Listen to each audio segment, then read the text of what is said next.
गीता वाटिका गोरखपुर के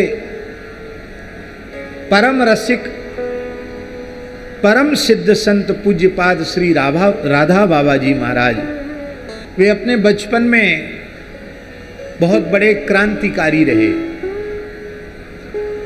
देश के स्वतंत्रता संग्राम में उन्होंने भाग लिया था और अंग्रेजों के द्वारा पकड़े गए और इतना भयंकर अंग्रेजों की क्रूरता का वे शिकार हुए कि राधा बाबा के जीवन चरित्र को आप पढ़ें तो आप पढ़ नहीं पाएंगे, इतनी क्रूरता अंग्रेजों ने उनके साथ की कि ये अपने साथियों का भेद बतावे। गरम गरम खौलता हुआ पानी ऊपर से डाल करके छाती के ऊपर से जूते पहनकर गोरे लोग कूद गए छाती पर। क्या क्या नहीं किया, वर्णन करने की आवश्यकता नहीं। और एक बार तो ऐसी स्थिति आ गई, वे घंटों तक बेहोश पड़े रहे। जब होश आया तो उन्होंने कहा कि क्या ब्राह्मण कुल में जन्म इसी तरह बेमौत मरने के लिए हमने लिया है क्या? भगवान शिव के प्रति उनका अनुराग था। भगवान शिव को पुकारा, प्रभु क्या ऐसे ही मरने के लिए हम पैदा हुए हैं क्या? अब इससे अधिक अब सहन नहीं हो सकता, अब तो मृत्यु होगी ही। क्या इसी जेल में मरना पड़ेगा? भगवान शिव पार्वती उनके सामने प्रकट हो गए और कहा, चक्रधर अब तुम सन्यास ग्रहण कर लो, राष्ट्र के प्रति तुम्हारी जो सेवा होनी थी वो संपन्न हो गई।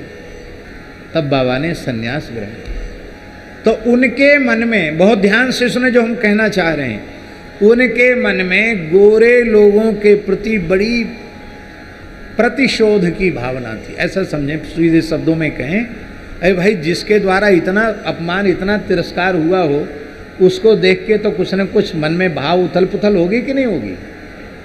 उस समय देश स्वतंत्र नहीं हुआ था, बाबा ने सन्यास ले लिया था। पर जहाँ कहीं गोरी चमड़ी वाले गोरे अंग्रेज उनको दिखाई पड़ते तो उनको वो सब याद आ जाती, तो उनको भीतर से रोष उत्पन्न होता था। और इसे उन्होंने अपने सन्यास धर्म में कचाई माना। सन्यासी को तो सब में ब्रह्म दृष्टि रखनी है। सर्वम खलविदम ब्रह्म, इसमें शत्रु मित्र का भेद कहाँ, सब में परमात्मा दर्शन करना है। और श्री राधा बाबा कलकत्ते में गंगा के किनारे भिक्षुकों के बीच में बैठने लग गए, केवल अपमान सहन करने का अभ्यास करने के लिए।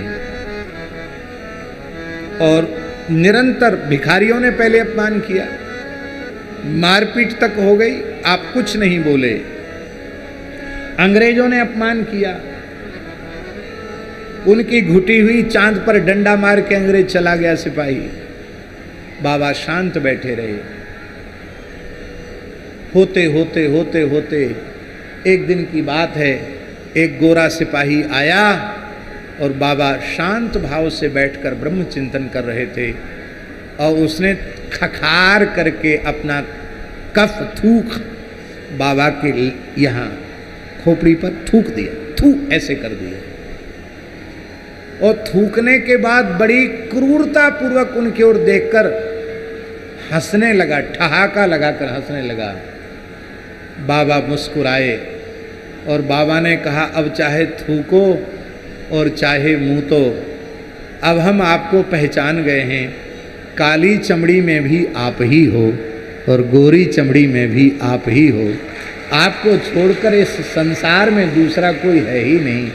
प्रभु हम आपको पहचान गए हैं, आप कैसा भी व्यवहार करें, अब हमारे मन में रंज होने वाला नहीं है। जब इस प्रकार से अपने आप को उन्होंने तोल लिया तो उठकर वहां से चले। हम चाहे जितने बड़े महात्मा बन जाएं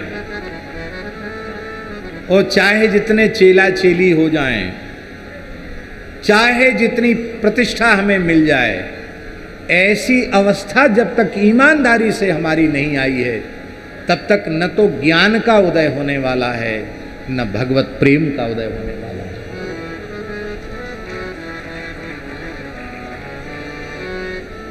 ऐसी स्थिति आ जाए, अपमान बोध ही समाप्त हो जाए।